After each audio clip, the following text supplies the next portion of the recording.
This is the Mitsubishi Triton GSR, which is the top-spec version of this popular ute. This is a dual-cab auto four-wheel drive, so it's the one that everyone wants, and competes with other big utes like the Toyota HiLux or Ford Ranger. It's an attractive ute and one that looks ruggedly capable, but does that capability extend to family life? I've had it with my family of 3 for the last week to find out.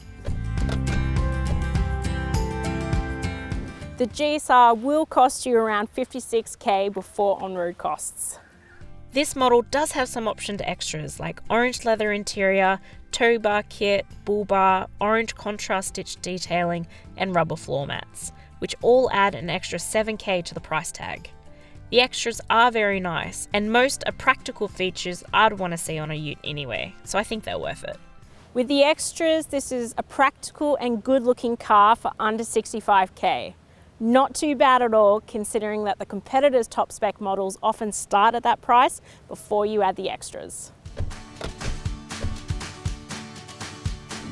Like most utes, the body looks rugged and tough looking, but it has a nicely shaped rear and a long bonnet that makes it appear longer than the average ute. It also looks like it's been jacked up over the 18-inch wheels, which makes it appear taller as well, especially when I stand next to it. I really like the black contrasting accents and roofline. Overall, it just looks like a big bouncer ready to tackle the riffraff or terrain, and I half expect it to growl at me. This model only comes in 4 colours, and surprisingly, it's the white option that costs an affordable $200 extra. I wasn't expecting much customization to be available on the exterior, so it was pretty cool to see how nice the interior looks. The optioned orange leather really makes it stand out from its competitors, where you're often left with black upholstery, and even on some higher spec models, the seats still tend to be cloth or fake leather.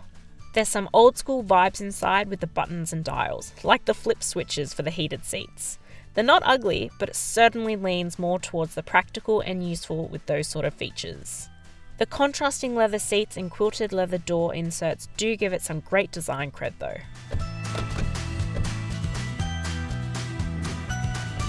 It's not overly complicated in here. The bits and pieces are where you expect them to be and are easy to access. The hard plastics are black, which help to hide the plastickiness, but there's still a really hot factor with these two-tone seats. I did find that the sun visors look a little bit cheap in comparison though. The steering wheel feels really good underneath my hands, and the stalks are nice and chunky. I also like that it has a traditional handbrake and gear shifter because it just leans into that feeling of solidness. The traditional workhorse feel has been refined but retained, which makes me like it more. The instrument panel isn't digital or fancy, but it serves its purpose, which seems to be the running theme throughout this car. The front seats are very comfortable and they're heated, which is always a bonus. The driver's side is electric, but the passenger side is manual. However, both don't have lumbar support, which is a shame. The storage inside is pretty average. The center console and glove box are an okay size, as are the storage bins and the drink bottle holder in each of the doors. You have 2 cup holders and a little shelf up front for phone or keys, but that's about it. The 7-inch touchscreen multimedia screen is basic but easy to use. It's actually smaller than the average screen because of this thick black border that's around it that has the touch pads, but it doesn't look out of place. It has wired Apple CarPlay and Android Auto, which you do need because this doesn't have built-in sat-nav, which is unusual for a ute at this price point. It's been easy to connect my phone to it though, and I haven't had any dropout issues. There are 2 USB-A ports, a 12-volt port, and even an HDMI port, so you can plug in a DVD player and watch it while you're parked.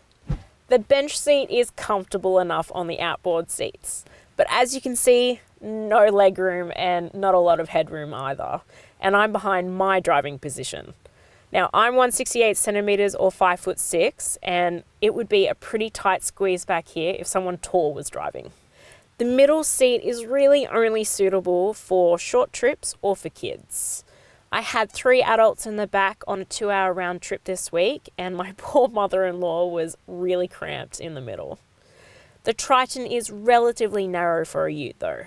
The storage isn't huge.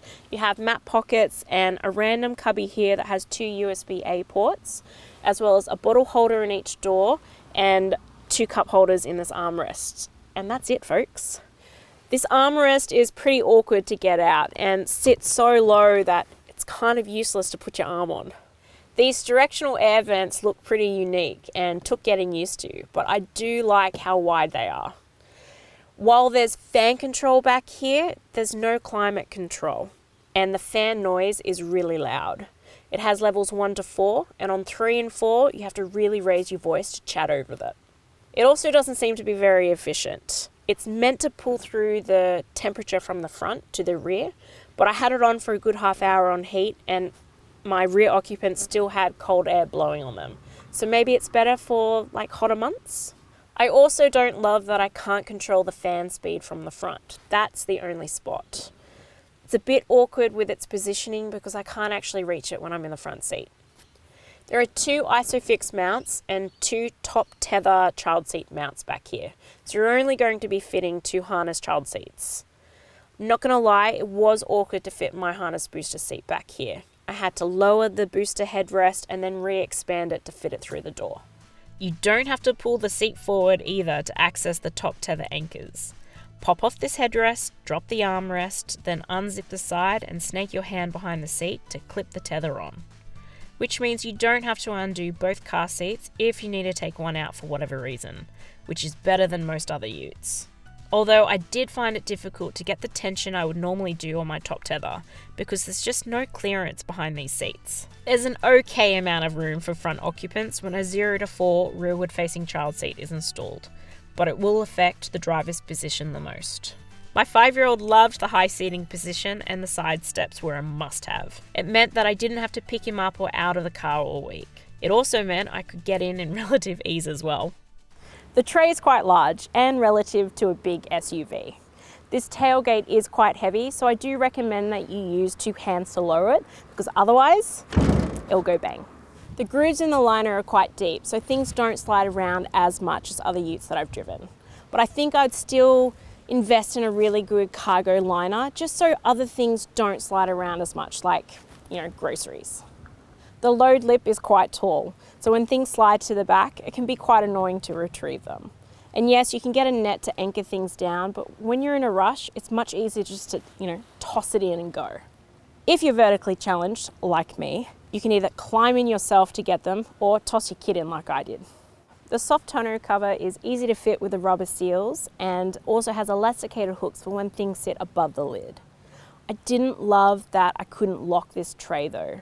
And while the soft cover certainly offers flexibility, I've been much more aware of what I've been hauling and where I've been parking all week. You can get around this and get a roll top cover option pack from Mitsubishi dealership, but it does cost a fair bit extra. All 4-wheel drive Tritons have a 2.4 litre 4-cylinder turbo diesel engine. This has been responsive and quick off the mark, and you still feel like there's enough grunt when you go up hills without it whining at you. But it is still an engine that sounds like a truck, so you're going to hear it in the cabin, but it's not too intrusive. Unfortunately, it is a jiggly ride, and some of the occupants I've had this week have felt that it feels like a truck and not in a good way. I was hoping that the smart interior would translate to a smoother ride, but it hasn't happened that way. And I am very fond of utes and kind of feel like the jostling is a part of the ute experience, but this is rougher than the average ute that I've driven. Having said that, if you're looking for the smoothness of a sedan, then I suggest you buy a sedan. The ute is tall and slab-sided, and with the strong winds we've been having, it did feel a bit like a wind sail at high speeds. And there was a bit of a fight between me and the steering wheel at times. You can select the 4 different 4-wheel drive modes with this rotary wheel and also select your off-road mode. I didn't end up using any of the 4 modes, which are gravel, mud and snow, sand or rock. The Triton is long at 5.5 meters with the bull bar and tow bar, and it can sometimes feel like you're overhanging a car space, but with the shorter wheelbase, it is surprisingly easy to maneuver around tight car parks and ramps. It wasn't difficult to park it anywhere actually. The reversing camera is clear and you also have additional camera views that can be accessed on the steering wheel, which was great. The official combined fuel consumption is 8.6 litres per 100 Ks. I did mostly heavy highway driving with some urban errand style trips, and I achieved 9.9 litres per 100 Ks. It's not a bad figure, but the consumption is higher than I expected for a diesel, especially considering I did such long trips this week.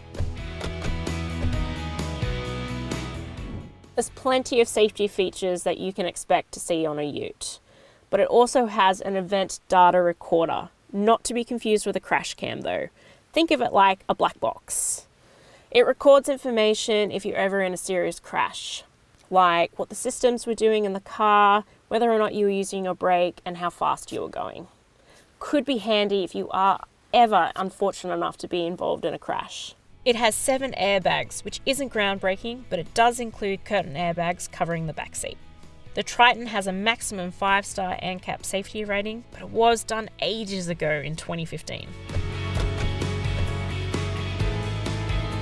The Triton comes with a whopping 10-year, 200,000 kilometre warranty when serviced at a Mitsubishi dealership. And that's an important point, because if it's not serviced at a Mitsubishi dealership, then you only get half of that warranty cover. You get 10 years, 150,000 kilometre cap price servicing, which is outstanding. But it averages at $609 per service, which is expensive for the class. Servicing intervals are every 12 months or 15,000 Ks, whichever comes first, which is pretty good.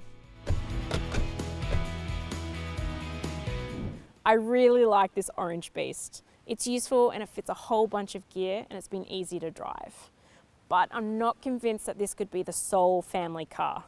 As a secondary car, dual purpose rig for work and family duties, it would be great. But I think I would want more driving comfort and that optional lockable hardtop lid if this was going to be my everyday car. This gets an 8 out of 10 because it would still get the job done.